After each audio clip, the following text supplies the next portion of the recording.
magulang ako, importante sa akin ang anak ko. Parte ng buhay ko yan.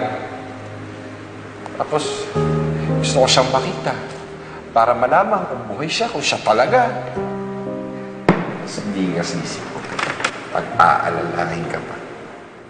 Hindi ko lang alam kung bakit, pero hindi ko siya kayang tanggapin sa pamilya ko ulit.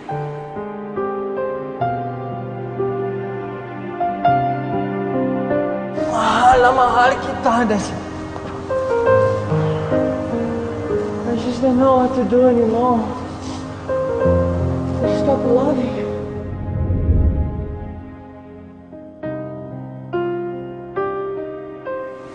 Had a rough day.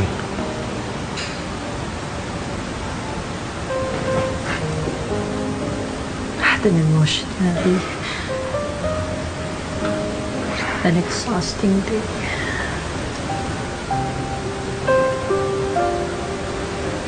Una si Papa.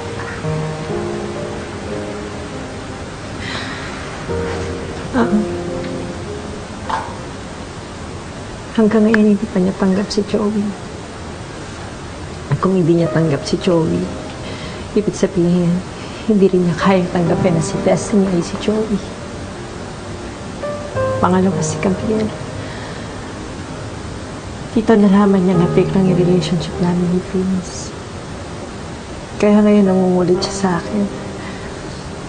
Tapos sinasabi niya pa kanina, pinagsisigawan niya na mahal niya ako, na mahal niya si Destiny.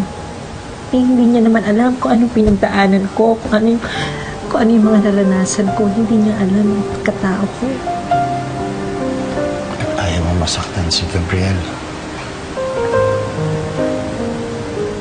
Dito ayoko na makasakit na iba kong tao. Ayoko na. Mahal mo sila. Pero mahal mo rin si Gabriel.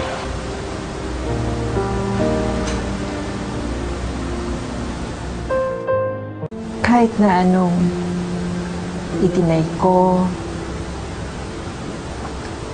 kalimutan ko, pagsisinungaling ko, dito mahal na mahal ko si Gabriel. Sobra. Sobra. Lalo na ngayon, mas nadagdagan pa kasi mas lalo ko siyang nakilala. Alam mo, Destiny, gusto ko sanang pagbawalan ng... Gusto ko sanang pagbawalan ng sundin mo ang nararamdaman mo. Dahil maraming nakasalalay dito. Pero kung yun lang ang palagi mong iisipin, hindi ka magiging masaya. Para ka na rin si Joey na nakakulong sa hawla. Lala si Joey. Ikaw na ngayon si Destiny. At si Destiny ay may layang magmahal.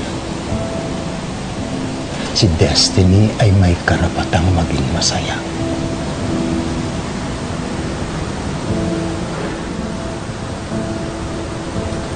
Pero paano yung mga nakaraan ko?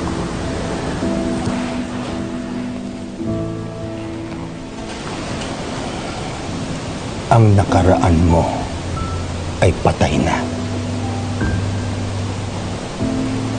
Minahal ka dahil sa kung sino ka ngayon at dahil sa kung ano ka ngayon. Para sa akin yun ang mahalaga.